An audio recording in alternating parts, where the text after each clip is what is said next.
The talk title today, and I'm going to read it so that I actually remember my own talk title: Awakened Living, Embracing the Sacred in Every Moment.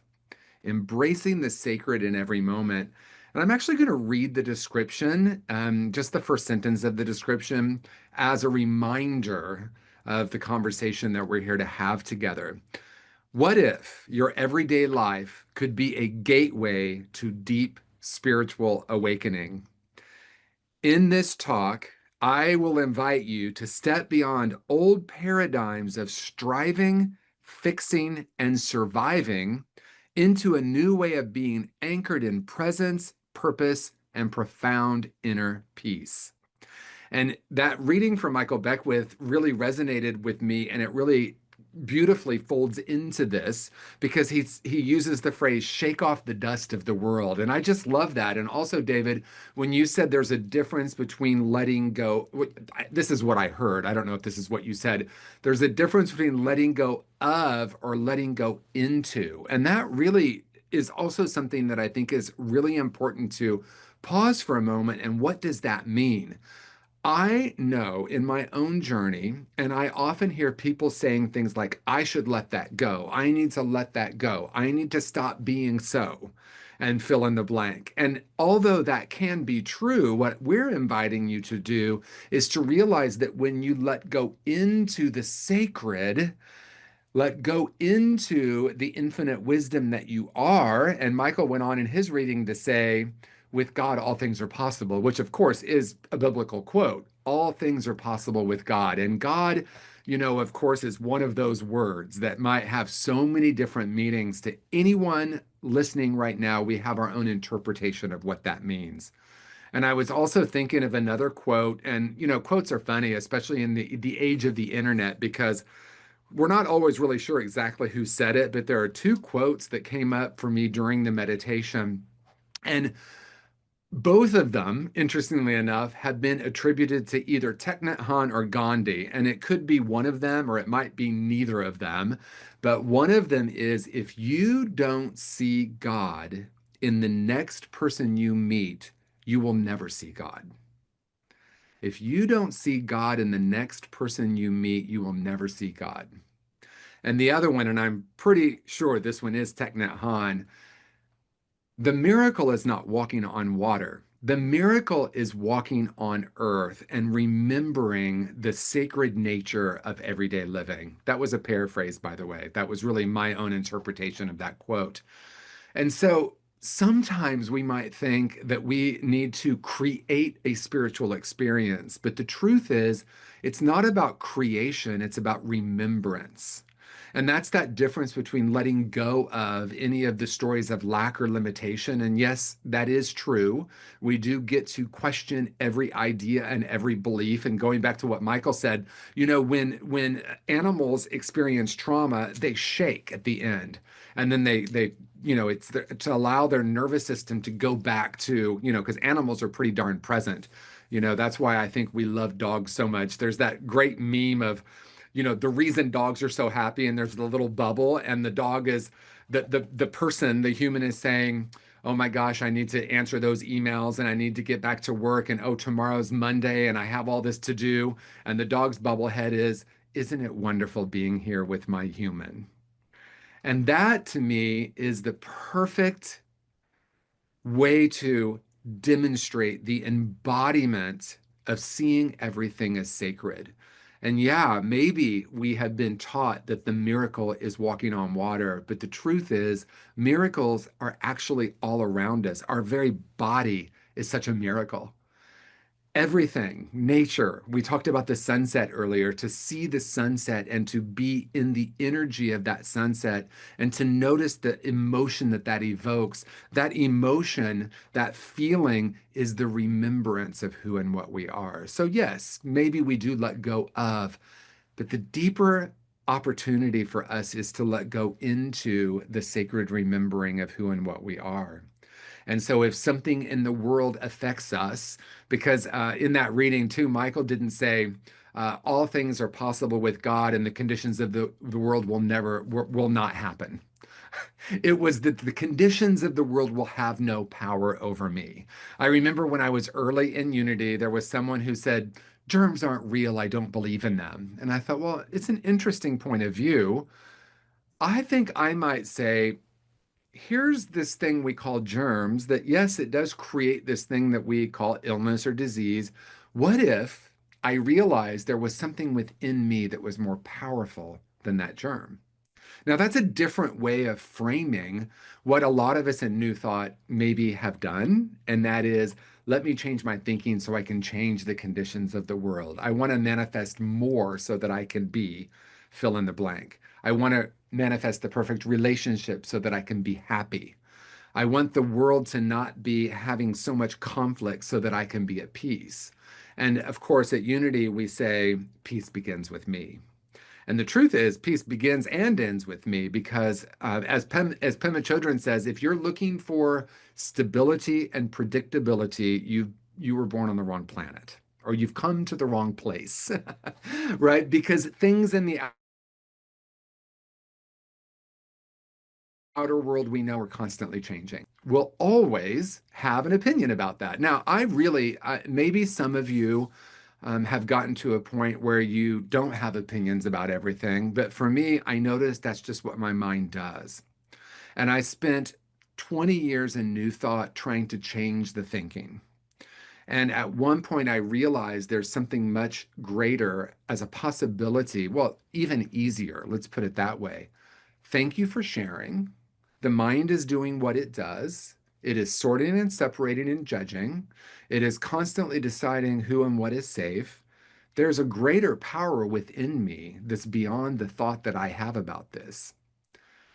Source energy is who and what I am, and that great remembrance allows me to realize that the conditions of the world do not create my peace. The conditions of the world do not create my love. And as we've been talking about for many months here together, that's where we shift from the law of attraction to the law of radiance.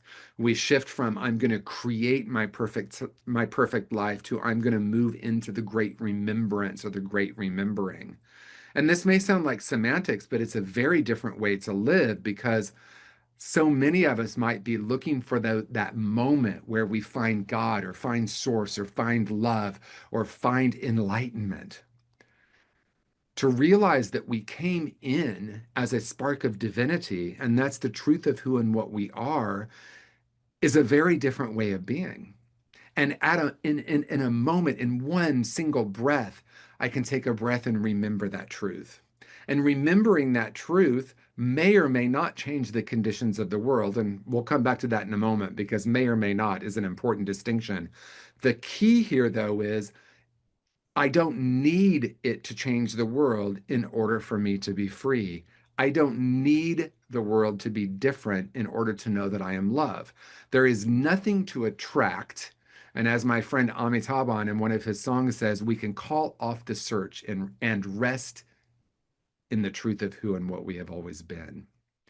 And to call off the search for some of us is a very different way of being because we may have been searching and searching and searching, either for that spiritual experience, that love that will make us feel complete, the hope that something might be different. Or we can say, I am choosing to call off the search and remember who and what I am. And then we rest in that first principle of unity. There is only one power and one presence. And if that is true, then I get to see the sacred in everything. Now, I will confess, it is easier for me to see the sacred quite often in a beautiful child who is laughing or a couple in love holding hands. It's easy to see it in a sunset. But what about in traffic? Or what about when a political figure does or says something, which in today's world, we don't even know if they actually said it. I love the meme that goes around on April 1st, on April Fool's Day, that says, April 1st, the one day we fact checked everything that we read on the internet. And I think that's hilarious, right? Because I see what people are posting and I'm like, isn't it interesting that someone else I know posted the exact opposite about this one situation? So, moving beyond the conditions of the world moves beyond the idea of rightness and wrongness. What it doesn't mean for me is that I say it's okay, all of this is happening, or I'm going to uh, practice the spiritual bypass. And it's interesting, spiritual bypass, because we many of us have been hearing about spiritual bypass for many, many years. I know I wrote about it in my first book that came out in 2015, and someone posted today, "What's this spiritual bypass thing I'm hearing about? Can someone please explain?" And I actually had someone send me a private message that said I was in spiritual bypass because I wasn't outraged about what's happening politically. And to pretend that I'm not outraged is a spiritual bypass. So I want to lean in a little and say what spiritual bypass means to me. To me, a spiritual bypass is when I pretend like the conditions of the world aren't happening. And I say everything is love and light, and I only focus on the positive. I was actually involved in a community that was deeply entrenched in that, and no one was allowed to talk about a diagnosis like cancer, like you never talked about it. They would say, cancel, cancel. And we all wore the rubber bands, and you'd flick your wrist if you said something negative because the universe might get you. Interesting. It's just new words for the same old idea of a punishing God. We might call it karma, or in New Thought, we might call it the cosmic two by four. Spiritual bypass is pretending that something's not happening. To me, that's really very different than saying I should be outraged by what's happening, because the outrage creates more of the same. If I understand the great remembering of who and what I am, and this is where I'm going to come back to, it actually does ultimately change the conditions of the world. To me, it's one of the greatest paradoxes. I stopped trying to change the world so I could be free. And I cleared and cleaned and looked at all the things within myself. Like Rumi says, our job is not to seek for love, but to look at the barriers we put on top of it, or what has prevented me from remembering who and what I am. And in that great remembrance, we radiate that into the world and realize there's nothing to attract. And lo and behold, the world seemed to change instantly. It doesn't mean that the war is not happening in the Middle East. It doesn't mean there aren't things that I personally want to contribute however I can in consciousness to change it. But if I am uh, coming from a place of the world is broken and I'm here to fix it, first of all, it's exhausting. And secondly, it creates more of that. So, what do we actually do? For me, I remember who and what I am, a spark of divinity like every other living being. I realize there is sacred in every situation, whether that's a diagnosis or a conflict or seeming division. And I ask, what's the highest possibility here? And my intention every day is to start my day with gratitude. Thank you for the awareness that there is something within me that's so greater than any condition I will experience today. Grateful. And the second thing I ask myself is to remind myself and ask, how can I serve today? Now, what does that mean? How can I serve today? I'm going to quote Michael Beckwith again because he says, we're not here to save the world, we're here to serve the new paradigm. And when I first heard him say that, it kind of shot through me, but then I spent some time contemplating it. So what does that actually mean? I'm not here to save the world, because if I'm here to save the world, I'm saying that it needs saving, that it's broken, that there's something fundamentally wrong.